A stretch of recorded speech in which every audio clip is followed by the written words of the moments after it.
देख रहे हैं सुरागीलाल न्यूज चैनल का उत्तराखंड बुलेटिन और मैं हूं आपके साथ गायत्री चौहान। आइए नजर डालते हैं आज की फटाफट खबरों पर। देश में लागू 3 नए कानूनों की पुलिस ने दी लोगों को जानकारी। राज्य में एक पंचायत चुनाव लागू करने की मांग। मकान तोड़ने के नोटिस का किया विरोध। श्रम विभाग उत्तराखंड द्वारा मजदूरों को सामान किया गया वितरण। बिना परमिशन के 50 आम के फलदार वृक्ष काटे। गैंगस्टर को 10 वर्ष बाद सितारगंज पुलिस ने किया गिरफ्तार। सांप का रेस्क्यू करने के दौरान सांप के काटने से हुई युवक की मौत। भारी बारिश की संभावना के चलते 2 जुलाई को जिले के सभी स्कूल रहेंगे बंद। आपदा कंट्रोल रूम में चाक चौबंद व्यवस्थाएं करने के निर्देश। रामनगर में भाजपा कार्यकर्ताओं ने फूका राहुल गांधी का पुतला। स्वामियों और चालकों ने ARTO कार्यालय के बाहर किया प्रदर्शन। कल से नाला ने बन जाए मुसीबत। प्रशासन ने 66 परिवारों को दिया नोटिस। SSP ऑफिस पर 3 जुलाई को कांग्रेसी करेंगे प्रदर्शन। घास काट रही महिला पर बाघ ने किया हमला। चाय वाले ने प्रधानमंत्री मोदी को मायावती आश्रम आने का दिया न्योता। अब खबरें विस्तार से। सोमवार 1 जुलाई से देश में 3 नए भारतीय कानून, भारतीय न्याय संहिता 2023, भारतीय नागरिक सुरक्षा संहिता व भारतीय साक्ष्य अधिनियम 2023 लागू हो गया। सोमवार को इन्हीं 3 नए कानून की जानकारी देने के लिए लोहाघाट पुलिस ने SP चंपावत अजय गणपति के निर्देश पर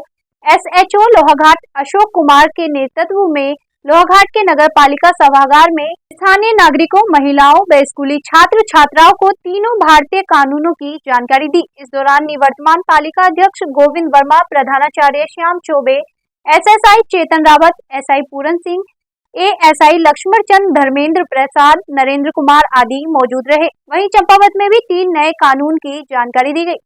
चंपावत से संवाददाता लक्ष्मण बिष्ट की रिपोर्ट।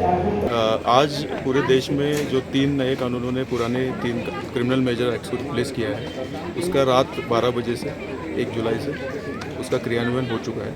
इसके बारे में सभी को अवगत कराने के लिए आज पूरे प्रदेश भर में हर पुलिस स्टेशन में इस प्रोग्राम जन जागरूकता प्रोग्राम का आयोजन किया गया था। इसी के क्रम में हमारे जनपद में हर थाने में तथा चंपावत में गोरलचोड़ मैदान स्थित सभागार में जन जागरूकता प्रोग्राम का आयोजन किया गया था, जिसमें समाज के सभी गणमान्य लोग तथा पुलिस फोर्स के लोग और प्रशासन के कुछ अधिकारियों ने इसमें पार्टिसिपेट किया। देखिए, कानून जो है बहुत ही उनको सरल बना दिया गया है आम नागरिकों के लिए, जिससे कि उनको न्याय पाने में सुविधा हो जाए और इतना उसको कंसोलिडेट करके रखा हुआ है, चाहे वो महिला संबंधी अपराध हों, बालकों के संबंधित अपराध हों या अन्य चीज़ों से अपराध हो। कंसोलिडेट मतलब उनको सहूलियत से एक जगह संकलन करा है, जिससे कि उनके करने वालों के लिए भी, न्याय प्रणाली के लिए भी, सबके लिए सुविधाजनक बना दिया है और प्रोविज़न प्रक्रिया को इतना पारदर्शी, इतना सुविधाजनक बना दिया है कि हर नागरिक कि मेरे मामले में क्या चल रहा है वो उसको जान भी सकता है और जो उसकी कमी पेशी हो उसके लिए वो पुलिस के माध्यम से भी उनको जानकारी भी ले सकता है और न्यायालय में जाके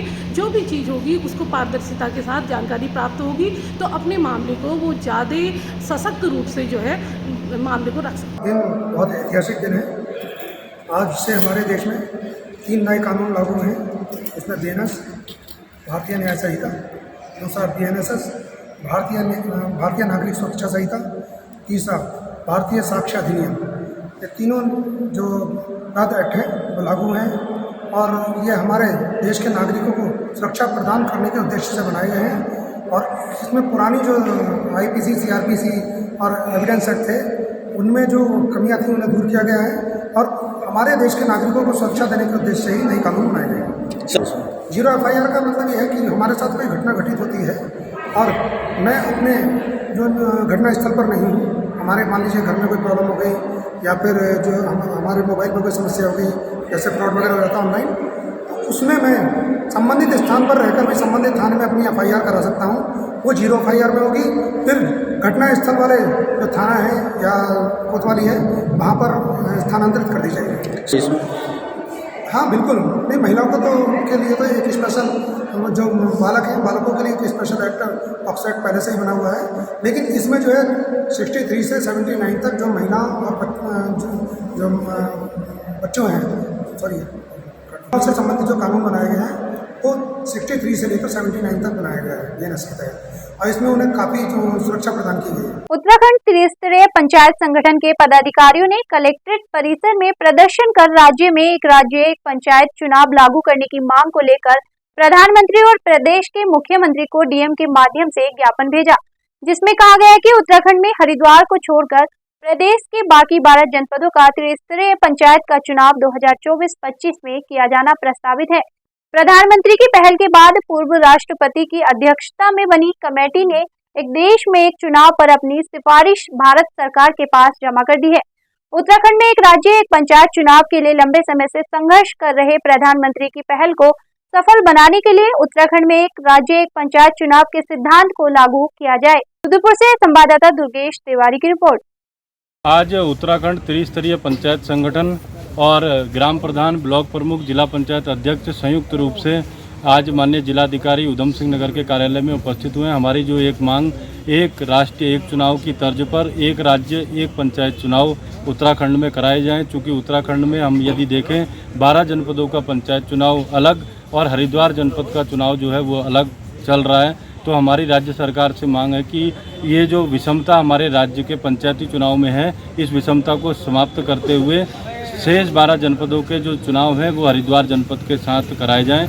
उसी की मांग को लेकर विगत 24 जून को भी हमारे द्वारा खंड विकास अधिकारी महोदय के माध्यम से उत्तराखंड के 89 ब्लॉकों से ज्ञापन माननीय प्रधानमंत्री महोदय तथा माननीय मुख्यमंत्री महोदय जी को भेजा गया था और उसमें हमने स्पष्ट तौर पर लिखा था कि यदि 1 तारीख को 1 सप्ताह के भीतर हमारी मांगों पर कार्रवाई नहीं होती है तो हम जिलाधिकारी कार्यालय से पुनः ज्ञापन माननीय मुख्यमंत्री जी और माननीय प्रधानमंत्री जी को भेजेंगे।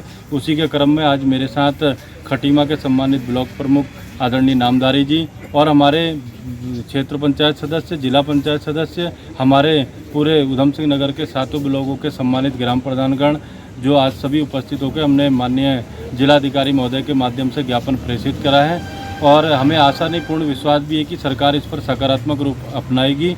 परंतु लगातार हम ये 2 सालों से इस मांग को लेकर हैं कि कोरोना में भी हमारे साथ 2 वर्ष का जो कार्यकाल पंचायतों का था वो उसमें बजट हमको कुछ नहीं मिला। सारा बजट जो मिला भी वह पंचायत में मास्क, सैनिटाइजर, ऑक्सीजन सिलेंडर और बेड, इन सब में वो बजट खर्च हुआ है। तो हमारा कहना है सरकार से कि हमारे पंचायतों का कार्यकाल हरिद्वार जनपद के साथ बढ़ाया जाए। क्या नाम है आपको? मेरा नाम भास्कर सम्मल है और मैं प्रदेश अध्यक्ष हूँ ग्राम प्रधान संगठन उत्तराखंड। रुद्रपुर की कल्याणी नदी के किनारे रह रहे लोगों को अतिक्रमणकारी मानते हुए निगम द्वारा मकान तोड़ने के नोटिस बीते दिनों दिए गए, जिसके बाद खेड़ा और भूत बंगला के रहने वाले स्थानीय लोगों ने नगर निगम पहुंचकर उपनगर आयुक्त शिप्रा जोशी से मुलाकात की और उनसे मकान को नहीं तोड़ने के लिए कहा। इस दौरान स्थानीय लोगों का कहना था कि नगर निगम के अधिकारियों के द्वारा उनको अतिक्रमणकारी बताते हुए मकान तोड़ने के लिए नोटिस दिया है, जबकि उन्होंने अतिक्रमण नहीं किया हुआ है। रुद्रपुर से संवाददाता दुर्गेश तिवारी की रिपोर्ट। देखिए, इनको डाउट्स थे कुछ नक्शे के रिगार्डिंग, तो हमारी टीम जा करके कुछ इनके जो कुछ प्रतिनिधि रहेंगे वहां पर उनके सामने नक्शा खोल करके वो चीज़ क्लियर कर दी जाएगी। और ये आश्वासन यहाँ पे दिया गया है कि नक्शे के हिसाब से जैसे 40 मीटर अगर नदी है तो उससे 20 मीटर एक तरफ और 20 मीटर दूसरी तरफ, इससे ज़्यादा अतिक्रमण का चिन्हीकरण नहीं किया जाएगा एक तरफ। हमारी ये अधिकारियों से मांग थी, हमारे परवेश भाई बोले कि नक्शे के हिसाब से जितना हमारा घर जाते हैं वो जो है हम खुद तोड़ लेंगे और नगर निगम को तोड़ने की ज़रूरत नहीं है, हम खुद हटा लेंगे। लेकिन मेरा कहना ये है कि 1961 के दौर के जो नक्शे के हिसाब से मैडम अभी जैसे मैडम ने बताया कि मतलब कि हम 1961 का वो बना हुआ है नक्शा, उसके आधार पे हम जो है अतिक्रमण हटा रहे हैं। अगर उस दौर के हिसाब से नक्शा के दौर से अगर अतिक्रमण हटा रहे हो तो उस हिसाब से पूरे शहर में आप अतिक्रमण हटाएं, फिर तो खेड़े में भी बुलडोजर चलेगा या हम खुद तोड़ेंगे, जो भी हम उससे सहमत है। लेकिन उसी अकॉर्डिंग पूरे शहर में जितना अतिक्रमण हुआ है उस दौर के हिसाब से वो सारा हटना चाहिए, सारा अतिक्रमण हटना चाहिए, फिर तो ठीक है। अच्छा, अगर ये खेड़े का जो टूटने का अतिक्रमण बता रहे हैं तो हमारे अटरिया मंदिर से लेके और रामपुरे तक बताया गया है कि ये सारा टूटेगा, तो आप एक तरफ से नोटिस देते आओ ना, या तो अटरिया मंदिर से दें या फिर पहाड़गंज से उधर शांति कॉलोनी पड़ती है उधर से देते हैं। आपने बीच में आके खेड़े में अटैक कर दिया कि ये बीच में का तोड़ दो, ये अतिक्रमण है, तो बीच में अतिक्रमण हो गया और यहाँ से वहाँ तक कहीं भी अतिक्रमण नहीं हुआ। आप संजय नगर खेड़े में चले जाएँ, आप जगतपुरे में चले जाएँ, उधर 5 फीट का नाला है, क्या उधर पानी नहीं भरता, उधर बीमारी नहीं फैलती? सिर्फ खेड़े के अंदर पानी भरता है, वहीं बीमारियां फैलती हैं, वहीं लोग मरते हैं क्या? तो ये चीज़ देखने की है कि मतलब कि अगर कार्रवाई की जाए तो एक तरफ से की जाए, ना कि ये नहीं उधर भी छोड़ो उधर भी छोड़ो और बीच में मतलब आपने सबको नापा और ज़बरदस्ती मतलब कि तोड़ देंगे और 4 तारीख तक का टाइम दिया है कि घर खाली कर दे, नहीं तो हम बुलडोजर चलाएंगे। तो ये जहाँ तक है कि गलत है, ऐसा नहीं होना चाहिए। अगर हमारे परवेश भाई कह रहे हैं कि भाई नक्शे का कोटिंग हम खुद ही उसमें सहमत हैं, तो उसकी कोटिंग जो है आप पूरे शहर में जितना अतिक्रमण हुआ है सबको हटाया जाए, सबको नोटिस दिया है, तो हम सहमत हैं उस बात को। वरना अब आप ये कहें कि सिर्फ खेड़े ही 61 की कोटिंग नक्शे के तौर पे हम हटा देंगे, तो फिर ये गलत है, ऐसा नहीं होना चाहिए। पूरे शहर पे ये अतिक्रमण है और पूरा शहर अतिक्रमण में ही है। सब पे बुलडोजर चलाओ, सबको नोटिस दो, सबको तोड़ो, हम सहमत उसमें, हम खुद तोड़ के हट जाएंगे वहाँ से, कोई दिक्कत नहीं है। श्रम विभाग उत्तराखंड द्वारा खटीमा क्षेत्र के समस्त ग्रामीण श्रमिकों को उनका कार्य यंत्र वितरण किए गए। वहीं श्रम प्रवर्तन अधिकारी दीपक कुमार ने बताया कि हमारे यहाँ 300 किट उपलब्ध हैं, जिसमें कारपेंटर, राजमिस्त्री, इलेक्ट्रीशियन के टूल किट के साथ छाता, कंबल भी दिया गया। वहीं जो श्रमिक बाकी रह जाएंगे उनको भी टोकन देकर जल्द से जल्द उनका भी सामान उपलब्ध कराया जाएगा। खटीमा से संवाददाता ईश्वर सिंह की रिपोर्ट। सामान्य बोर्ड द्वारा प्रदत्त सामग्री कंबल दिया जा रहा है और छाता दिया जा रहा है, माता बहनों के लिए साथ में सैनिटरी पैड है। और इसके अतिरिक्त हमारे पास टूल किट उपलब्ध कराई गई है, जो जिस ट्रेड के अनुसार श्रमिक है उसको उस ट्रेड के अनुसार टूल किट भी दी जा रही है। जैसे कोई कारपेंटर है तो कारपेंटर की है, इलेक्ट्रीशियन है तो इलेक्ट्रीशियन की है, कोई राज मजदूर है तो उसे राज मजदूर की टूल किट है, और राजमिस्त्री को राजमिस्त्री की टूल किट है। जिस प्रकार अगर कोई महिला राज मजदूर के साथ काम करती है और उसने राज मजदूर के रूप में हमारे यहाँ पंजीकरण करा रखा है, तो उसे टूल किट के रूप में ये सब चीज़ें दी जा रही हैं। आज हमारे पास 300 टूल किट उपलब्ध हुई हैं। हमारा टारगेट है कि हम शाम तक 300 की 300 टूल किट वितरित कर देंगे, और अगले दिन के लिए हम जो है जो श्रमिक आ रखे हैं उनको टोकन देंगे और उसमें डेट डाल देंगे उनको किस दिन आना, ताकि व्यवस्था अच्छे से बनी रहे। खटीमा क्षेत्र के सहजना ग्राम सभा में लकड़ी माफियाओं द्वारा लगभग 50 आम के वृक्ष काटने का मामला सामने आया है। नितिन सिंह राणा के अनुसार उनकी जमीन पर कुछ लकड़ी माफियाओं के द्वारा आम के वृक्ष काटे जा रहे थे। इसकी सूचना पर घर से जब कुछ लोग खेत पर पहुंचे तो लकड़ी माफिया वहां से भाग चुके थे।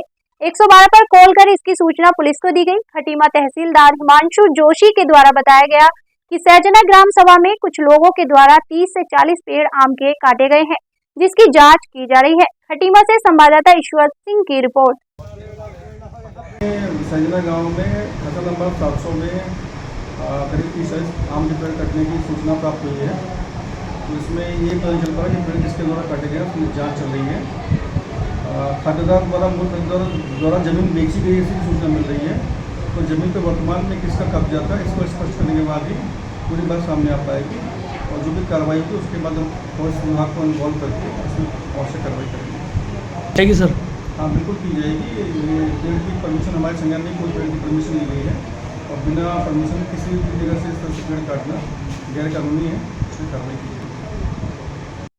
हमको पता चला है 2 दिन पहले कि जो सहजना ग्राम है वहाँ पर 50 पेड़ आम के काटे जाने की सूचना हमको प्राप्त हुई है, और यह व्यक्तिगत किसी की लैंड बताई जा रही है। अभी वहाँ पर हमारे द्वारा जो पंचायत अधिकारी त्रिपुरा है उनको निर्देशित किया गया है कि प्रखंड से पूरी जाँच करके आपको दें, और जो भी इसमें व्यक्ति इसके लिए जिम्मेदार है उस पर हम आवश्यक कार्रवाई निश्चित रूप से करें।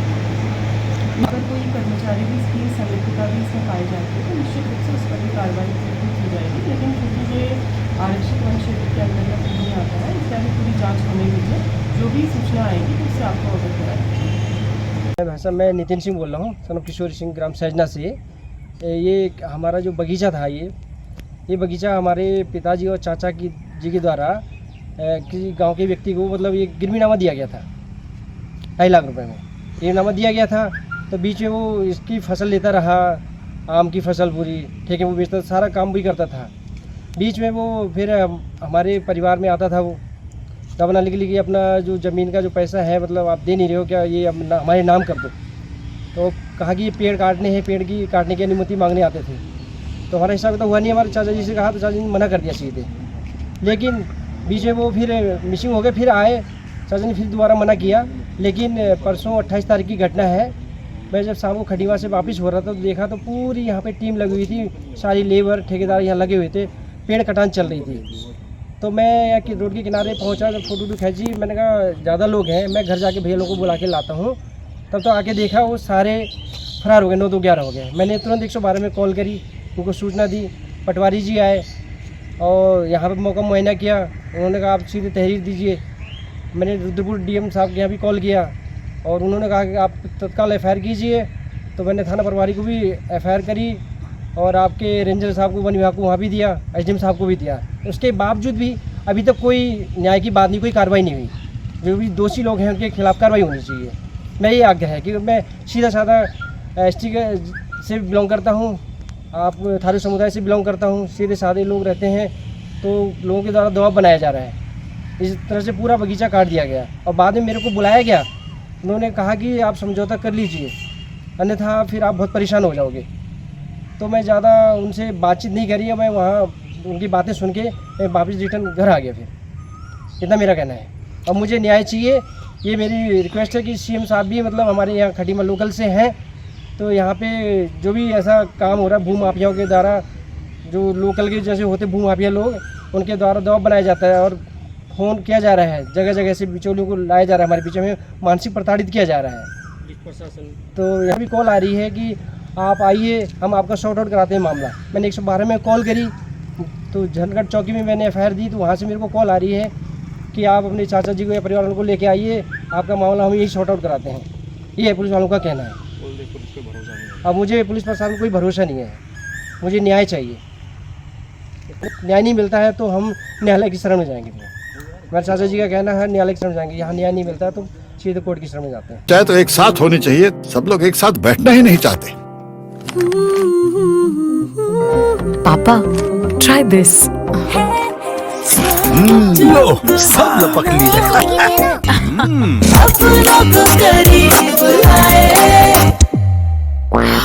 ये क्या हाल कर दिया है रूम का? बस कल से चाय मेरे रूम में। देवर पान नमकीन। सितारगंज पुलिस द्वारा 10 वर्ष अपने साथी की हत्या कर उसके शव का अपने नाम से पंचायतनामा करवाकर स्वयं का मृत्यु प्रमाण पत्र बनवाने वाले गैंगस्टर को कोतवाली पुलिस ने गिरफ्तार किया है। पुलिस ने उसके साथी को भी पकड़ा है। SSP मंजुनाथ TC ने वारदात का खुलासा करने वाली टीम को 2500 रुपए इनाम देने की घोषणा की है। संवाददाता नारायण सिंह रावत की रिपोर्ट। माननीय मुख्यमंत्री महोदय का निर्देश रहता है कि इस प्रदेश को अपराध मुक्त उत्तराखंड बनाना है। इसी क्रम में माननीय DGP महोदय और माननीय DIG महोदय का निर्देश रहता है कि हर केस को वर्कआउट करना है। साथियों, बड़े गर्व का विषय है कि 10 साल पुरानी एक मिस्ट्री था, तो एक मिस्ट्री को हमने सॉल्व किया। अब ब्लाइंड केस तो नहीं बोलूँगा क्योंकि 302 में हत्या दर्ज नहीं हुआ था। 10 साल पुरानी एक व्यवस्थित कोल्ड ब्लडेड मर्डर को हम आज उजागर करे हुए हैं। 10 साल पहले एक आदमी का लाश मिलता है, कहानी ऐसा चलता है, तो उसके बाद उसकी पत्नी आ जाती है, पत्नी, बच्चे, भाई सब लोग आ जाते हैं, सब लोग बोलते हैं हमारा पति है ये। तो वो लाश सितारगंज क्षेत्र में मिलता है, वो ट्रक से कुचला हुआ, ठीक है, बिल्कुल फेस का कोई ऐसा पार्ट नहीं है जो फेस में रिकॉग्नाइज हो जाता है। शरीर में फेस जो होता है, सर जो है पूरा डिस्मेम मतलब ये हो जाता है, बिल्कुल क्रश्ड रहता है, मतलब अनरिकॉग्नाइजेबल, हिंदी में क्या बोलते हैं, क्षत विक्षत हो जाता है। उसका परिवार वाले आते हैं और उसको ले जाते हैं। उसके जेब में ID कार्ड मिलता है, उस ID कार्ड को के आधार पर पंचायतनामा करता पुलिस कांटेक्ट करती है। वो परिवार वाले आके पूरा रोना धोना करके अपने हस्बैंड है, अपने परिवार वाले के रूप में इसको मुकेश यादव के रूप में उसको शिनाख्त करते हैं और ले जाते हैं बॉडी को, और उसमें अंतिम संस्कार करते हैं, डेथ सर्टिफिकेट भी ले लेते हैं। 2022 या 23 में पता चलता है यूपी पुलिस को कि ये व्यक्ति मुकेश यादव तो जिंदा है। तो यूपी पुलिस क्या करती है, मुकेश यादव जो है उसके ऊपर 7-8 मुकदमे हैं, वो गैंगस्टर भी लगा हुआ है और काफ़ी हार्डकोर मुकदमे उसके ऊपर लगा हुआ है। यूपी पुलिस क्या करती है, मात्र 420, 67, 68, 71 दर्ज कर लेती है और एक मुकदमा दर्ज करके उसके ऊपर कार्रवाई कर देती है और उसको पुराने मुकदमों में फिर से उसको वो कर देती है, जीवित कर देती है। जो पहले डेथ सर्टिफिकेट ले लेके उन्होंने मुकदमा ख़त्म करने वाले थे या कर चुके थे, उसको पुनः एक्टिवेट कर लेते हैं यूपी पुलिस, और इस फर्जी डेथ सर्टिफिकेट का एक FIR कर देती है। परंतु झसके तक सवाल तो वही है ना कि वो लाश किसका था, उसके बारे में कोई काम नहीं हुआ। तो हमने 2-3 बार जानकारी करी यूपी से कि भाई उस दिशा में आप काम करना चाहिए, तो उन्होंने ये जवाब दे दिया हमको कि भाई ये लाश तो सितारगंज में मिला, हमें कोई मतलब नहीं। तो बट हम उत्तराखंड पुलिस है, हम प्रोफेशनल पुलिस है, हमने तुरंत इस बात को संज्ञान लिया। ये चाहे कुछ भी हो, किसी का आदमी का तो जान गया है, वो एक्सीडेंट तो बिल्कुल नहीं होगा। तो हमने तत्काल जो है हत्या का धारा पंजीकृत करके 302 की धारा IPC का धारा पंजीकृत करके अज्ञात के खिलाफ या फिर जो है 22 दफ़ा इन दोनों के नाम खोलते हुए हमने तत्काल हत्या का मुकदमा दर्ज कर दिया ब्रिजवाल और उसकी पूरी टीम को एक्टिवेट कर दिया गया है। आईओ यहाँ पर ब्रिजवाल है, ब्रिजवाल के नीचे जो है बहुत अच्छी टीम काम कर रही है, जिसमें जगदीश है और आपका कौन है, कविंदर है, दानू है एएसआई और सुरेंद्र प्रताप बिष्ट है। तो ये सब लोगों ने बहुत कड़ी मेहनत करते हुए पूरी टीम ने मैनुअल, टेक्निकल और सर्विलांस के माध्यम से घेर घोट के इस अभियुक्त को पकड़ लिया, जो फिर से चकमा देके इधर उधर फरारी काट रहा था। देन सख्त पूछताछ में पूरी कहानी निकल के आई। सोमवार की दोपहर रामनगर विकास खंड के अंतर्गत ग्राम चिल्किया क्षेत्र में रहने वाले एक युवक की सांप का रेस्क्यू करने के दौरान दर्दनाक मौत हो गई। आपको बता दें कि रामनगर में 4 दिन के भीतर सांप के डसने से यह तीसरी मौत हुई है। बता दें कि उक्त गांव में रहने वाला 21 वर्षीय अल्ताफ नाम का युवक आज सुबह किसी के घर में सांप होने की सूचना पर सांप का रेस्क्यू करने के लिए गया था। बताया जाता है रेस्क्यू करने के दौरान जहरीले सांप ने अल्ताफ को डस लिया। इसके बाद उसकी दर्दनाक मौत हो गई। रामनगर से संवाददाता राजीव अग्रवाल की रिपोर्ट। हमारा भतीजा है वो, मैं उसका चाचा लगता हूँ, बड़े भाई का लड़का है। उसका अल्ताफ नाम है। कितने साल का था? करीब 21 साल का लड़का है वो। क्या घटना हुई? वो अभी हमने रेस्क्यू करने के लिए कहीं सांप के लिए भेजा था। सांप की सूचना आती है, इस टाइम पे बरसात चालू हो गई है, तो सांप के लिए भेजा था, उसको बाइट कर दिया वहीं सांप ने, और वो हाथ मौके भी खत्म हो गया। कौन सा सांप था? ये कॉमन क्रेट। मौसम विभाग की ओर से मंगलवार 2 जुलाई को प्रदेश में कहीं कहीं पर भारी से अत्यंत भारी वर्षा की संभावना जताई गई है। मौसम विभाग द्वारा जारी अलर्ट को देखते हुए टीम चंपावत नवनीत पांडे ने 2 जुलाई को चंपावत जिले में 12वीं कक्षा तक के सभी शासकीय, अशासकीय व निजी विद्यालयों तथा समस्त आंगनबाड़ी केंद्रों में अवकाश घोषित किया है। चंपावत से संवाददाता लक्ष्मण विष्ट की रिपोर्ट। उत्तराखंड राज्य आपदा प्रबंधन सलाहकार समिति के उपाध्यक्ष विनय रुहेला ने सचिवालय में मानसून सीजन के दौरान विभाग की तैयारियों को लेकर अधिकारियों के साथ बैठक की। उन्होंने वीडियो कॉन्फ्रेंसिंग के जरिए सभी जिलों को मानसून सीजन के दौरान संभावित आपदाओं को लेकर सभी व्यवस्थाओं को चाक चौबंद रखने के निर्देश दिए। उन्होंने जिलों के डॉक्टरों, दवाइयों, फार्मासिस्टों, एम्बुलेंस की पर्याप्त व्यवस्था रखने के निर्देश दिए। उन्होंने कहा कि आपदा से बचाव के लिए जागरूकता जरूरी है, इसलिए सभी जनपद आम जनमानस को जागरूक करे। आपदा संबंधी अलर्ट और सूचनाओं का समय पर प्रचार प्रसार जरूरी है, इसलिए सूचना प्रसारण तंत्र को सशक्त किया जाए। अलर्ट मिलते ही लोगों तक पहुंचना चाहिए ताकि लोग सतर्क हो जाएं। संवाददाता सुनील राज की रिपोर्ट। आज आपदा प्रबंधन की यहाँ पर डीएमसीसी हॉल के अंदर सचिवालय में बैठक हुई है, जिसके अंतर्गत सभी जिला मुख्यालयों में अपर जिलाधिकारी और जिलाधिकारी बंधु, डीडीएमओ और सभी वरिष्ठ अधिकारी जुड़े हुए थे। इसी प्रकार आपदा से जुड़े हुए सभी राज्य स्तरीय विभाग और जिला स्तर के विभाग, जैसे स्वास्थ्य है, सिंचाई है, सभी उनके मुख्यालयों से उनके अधिकारी भी इस बैठक में जुड़े हुए थे। सांसद स्तर पर इसमें बैठक में गंभीरता को विचार करते हुए जो आपदाग्रस्त क्षेत्र है उनके अंदर नदी नालों की सफाई व्यवस्था और उनको नदियों को चैनल करने की व्यवस्था, पीड़ितों को सहायता तुरंत देने के लिए जो ट्रांसफार्मर, विद्युत पोल, इस प्रकार के जिनसे आपदा बढ़ती है, जो अपना बिजली पानी मोटर होती है, मोटर खराब होने से भी लोगों को पानी व्यवस्था मिलने में दिक्कत हो जाती है। जो रास्ते हैं, जो सड़कें हैं, उन पे आपदा आने से, पानी बढ़ जाने से ट्रैफिक रुकता है, तो पैदल मार्ग भी सुव्यवस्थित हो जाए आसपास। इस प्रकार से पूरा कार्य करने के लिए आज ये बैठक में दिशा निर्देश जारी किए गए हैं। और साथ ही मुख्यमंत्री जी ने अपेक्षा की थी कि आपदा के अंतर्गत जो आपदा मित्र है उनके साथ भी हम अच्छी तरह से जुड़े, तो आपदा मित्रों को भी ट्रेनाइज एक स्किल ट्रेनिंग देने के बाद उन लोगों को भी प्रयोग करने के लिए आग्रह किया गया है। जो हमारी नदियों को चैनल करने का काम था वो लगभग सब जगह हो गया है। आपदा मित्र पूछते रूप से है और आपदा कर्मी जो है वो भी अपनी ड्यूटी पर पहुंच गए। नोडल अधिकारी सब विभागों के आपदा के अंतर्गत जहां जहां लगाए गए थे वो सब अपनी रिपोर्टिंग कर रहे हैं। और मैं समझता हूँ कि जो रेन बसेरे हैं और अपने जो कंट्रोल रूम है वो उनकी भी व्यवस्थाएं सब व्यवस्थित हो गई है।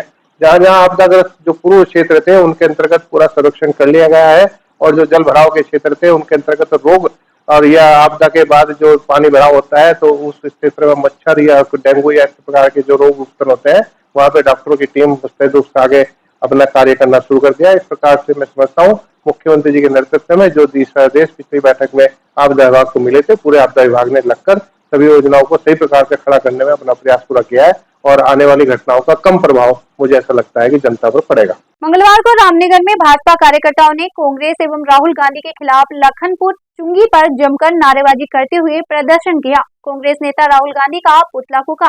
भाजपा नगर अध्यक्ष मदन जोशी ने कहा कि भाजपा सरकार की जनता में बढ़ती लोकप्रियता को लेकर कांग्रेस और उसके नेता पूरी तरह बौखला गए हैं। उन्होंने कहा कि आज कांग्रेस नेता राहुल गांधी अपना आपा खो बैठे हैं। उन्होंने कहा कि राहुल गांधी ने संसद के अंदर हिंदू समाज के लोगों का अपमान कर गाली देकर हिंदू समाज को शर्मसार करने का काम किया है, जिसे कभी माफ नहीं किया जाएगा।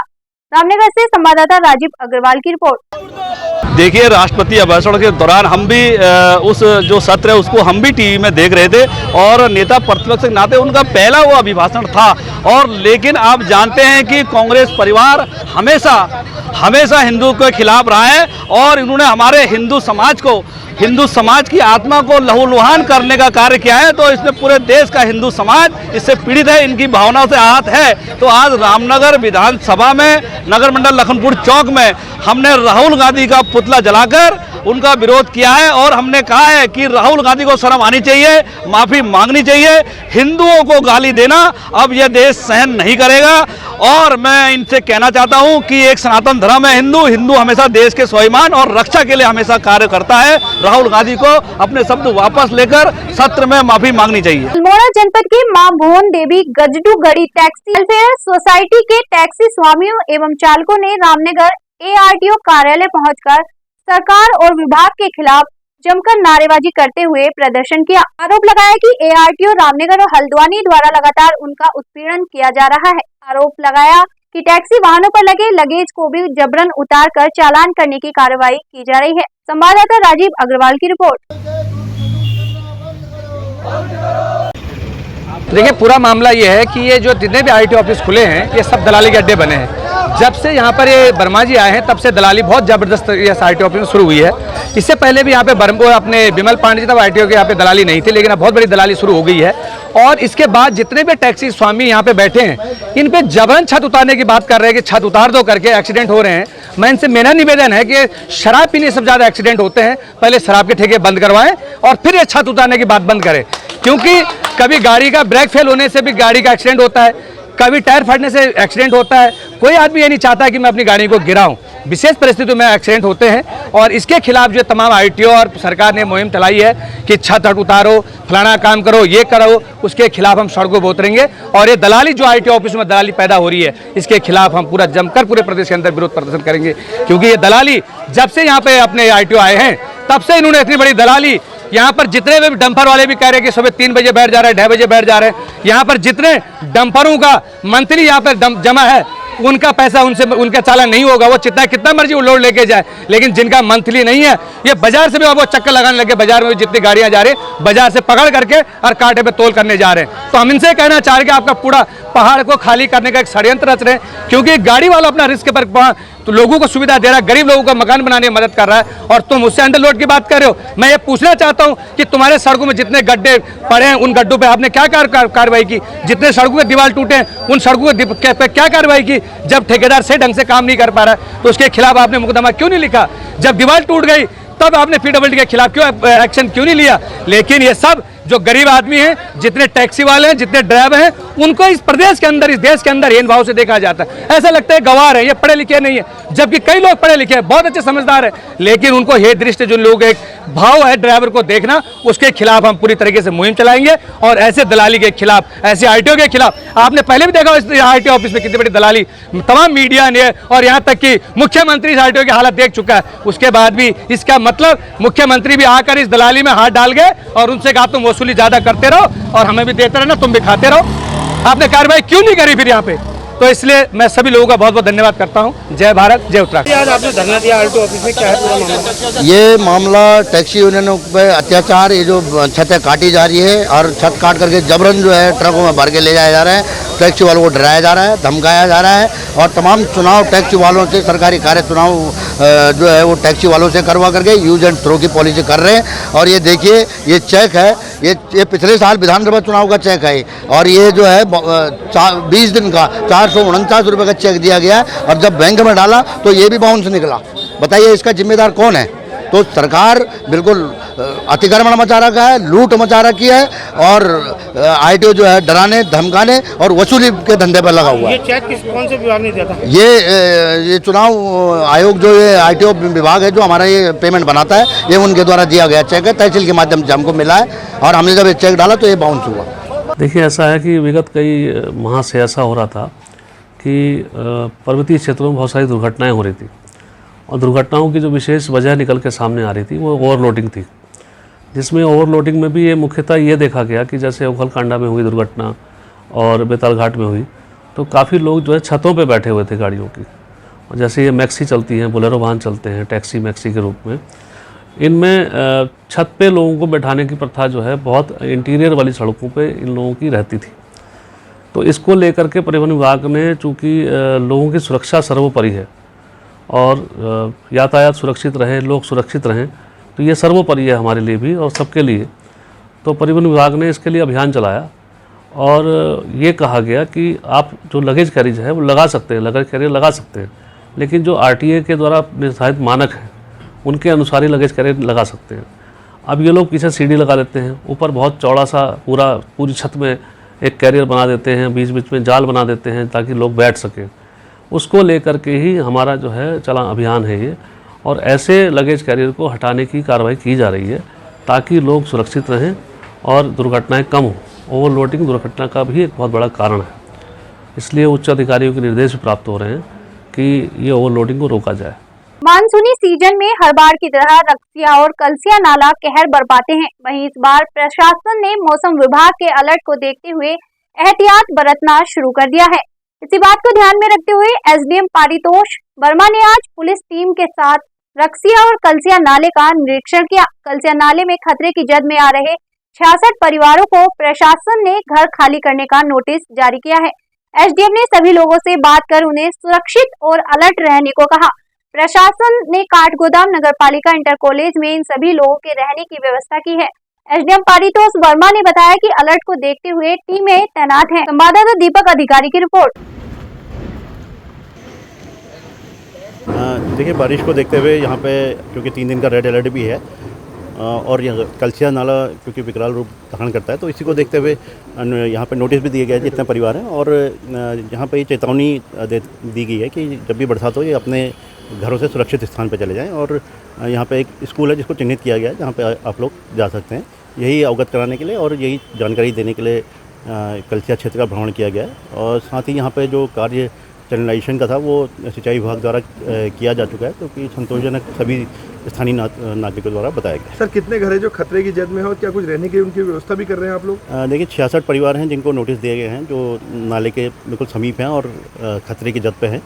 अगर कोई भी स्थिति ऐसी होती है तो नगर निगम का इंटर कॉलेज है जहाँ पूर्व में भी इनकी व्यवस्था की गई है, उसको चिन्हित किया गया है। पंतनगर थाना अध्यक्ष का अश्लील ऑडियो वायरल होने का मामला लगातार तूल पकड़ता जा रहा है। कांग्रेस विधायक तिलकराज बेहड़ ने SSP मंजुनाथ TC से मुलाकात कर आरोपी थाना अध्यक्ष के खिलाफ कार्रवाई की मांग की थी। कांग्रेस विधायक तिलकराज ने पुलिस महानिरीक्षक से फोन पर वार्ता कर नाराजगी जताई थी। कार्रवाई की मांग के बाद SSP उधम सिंह नगर ने आरोपी थाना अध्यक्ष को निलंबित कर दिया था। थाना अध्यक्ष के खिलाफ मुकदमा दर्ज किए जाने की कांग्रेसियों के द्वारा लगातार मांग की जा रही है। किच्छा के कांग्रेस विधायक तिलकराज बेहड़ के नेतृत्व में कांग्रेसियों द्वारा 3 जुलाई को रुद्रपुर पुलिस मुख्यालय के बाहर जोरदार धरना प्रदर्शन किए जाने की घोषणा की गई है। संवाददाता राजू सहगल की रिपोर्ट। तो बहुत भारी दबाव की हमारा ये कहना है कि जब रक्षक ही भक्षक बन जाएंगे, आप देखिए उत्तराखंड इतना बढ़िया जगह टूरिस्ट प्लेस है, इसमें ऐसे ऐसे कारनामे अगर दिखाई देंगे तो क्या विश्वास पुलिस का, क्या विश्वास जनता का, कहाँ ये लोग विश्वास दे पाएंगे? बहन बेटी हर घर में होती है। ये जो इतनी अश्लीलता से बातें की गई हैं, शर्म आती है बताने में भी। आप खुद सुना होगा आपने, हो सकता है इससे भी ज़्यादा क्लिपिंग हो। ऊपर से क्या कहा जा रहा है कि ये 1 साल पुरानी है, 1 साल पुरानी है, 2 साल पुरानी है, तो केस तो गलत है ना। मेरा सब लोगों से कहना है, हर पार्टी के कार्यकर्ता से, हर सामाजिक आदमी से कहना है, सबके घर में माँ बहन बेटी हैं, इसके खिलाफ आंदोलन करना चाहिए। इन SHO के खिलाफ रिपोर्ट लिखनी चाहिए, रिपोर्ट लिखी जाए, इनके ऊपर कार्रवाई होनी चाहिए, ये हमारी मांग है। और कल 3 तारीख को माननीय विधायक जी के साथ हम लोग सांकेतिक धरने में बैठेंगे। अगर फिर भी अगर ये नहीं हुआ तो ये विरोध पूरा जितना हमारे MLAs और हमारे संगठन के लोग हैं देहरादून से आके एक बहुत तगड़ा धरना दिया जाएगा। कल 11 बजे, ठीक 11 बजे SSP ऑफिस के सामने धरने पे बैठेंगे सबका। चाहे तो एक साथ होनी चाहिए, सब लोग एक साथ बैठना ही नहीं चाहते। पापा, try this. लो, सब लपक लिए।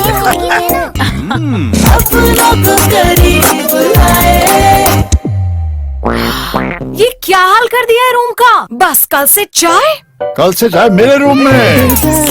देवर पान नमकीन। अल्मोड़ा बांसवाड़ा जिले के तल्लासल्ट लोहेड़ा हरड़ा में आज सुबह खेत में अपनी बेटी व एक अन्य महिला के साथ खेत में घास काटने गई एक महिला पर बाघ ने हमला कर दिया, जिसमें महिला की चीख पुकार सुन उनकी बेटी व अन्य महिला ने शोर मचाया तो बाघ महिला को छोड़ जंगल की ओर भाग गया।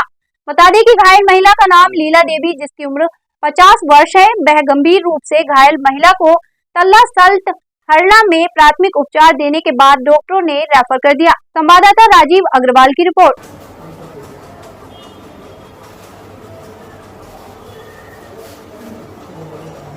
लोहाघाट नगर के गैस गोदाम के पास जय मां बाराही टी स्टॉल के स्वामी मदन खोलिया ने एक बार फिर पत्र के माध्यम से प्रधानमंत्री नरेंद्र मोदी का लोहाघाट के प्रसिद्ध स्वामी विवेकानंद की तपोस्थली अद्वैत आश्रम मायावती आने का न्योता भेजा है।